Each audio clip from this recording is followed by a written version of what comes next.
Le député national Jean-Baptiste Mohindo a adressé une question orale au ministre de la Défense, Gilbert Kabanda. L'élu du peuple invite le ministre à s'expliquer sur la situation sécuritaire qui prévaut dans l'est de la République démocratique du Congo. Jean-Baptiste Mohindo déplore notamment le meurtre de 79 civils du 12 au 14 mars dans plusieurs localités de Beni, dans le nord Kivu et Irumu en Ituri. Il ajoute que 2068 civils ont perdu la vie en 331 jours, soit une moyenne de 7 civils par jour depuis l'instauration de l'état de siège.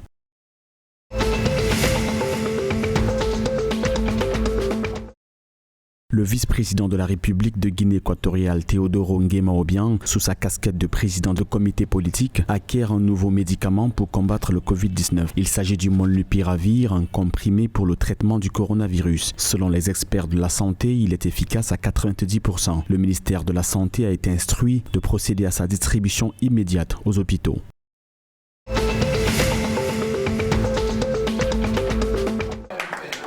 Dans sa dernière revue sur l'évaluation des risques que présente l'économie nationale à l'échelle mondiale, l'agence de notation américaine Fitch Ratings a donné son avis sur le niveau d'endettement du Gabon. Selon elle, la dette publique PIB a diminué à 70% en 2021 contre 77,4% en 2020, principalement en raison de la hausse du PIB nominal. L'hypothèse de base de Fitch indique que la dette publique tombera à 64,5% d'ici 2023, en dessous de la prévision médiane de 2023 qui est de 67,6%.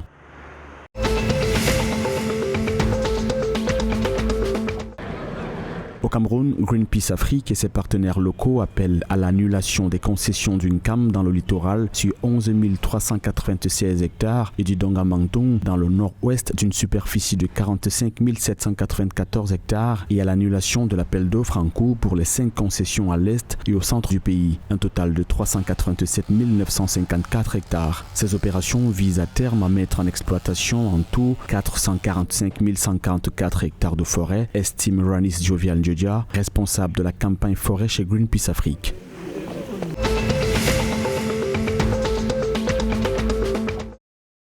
Le ministre de la Santé et de la Population, Gilbert Mokoki, a indiqué le 16 mars à Brazzaville que l'utilisation des étudiants formés à Cuba et à la Faculté des sciences de la santé était l'une des priorités de son département pour l'année 2022 en vue de combler le déficit en personnel dans les districts sanitaires. Les autorités souhaitent également améliorer la qualité des soins spécialisés, faciliter l'accès aux médicaments d'urgence et favoriser l'informatisation des recettes générées par les structures sanitaires.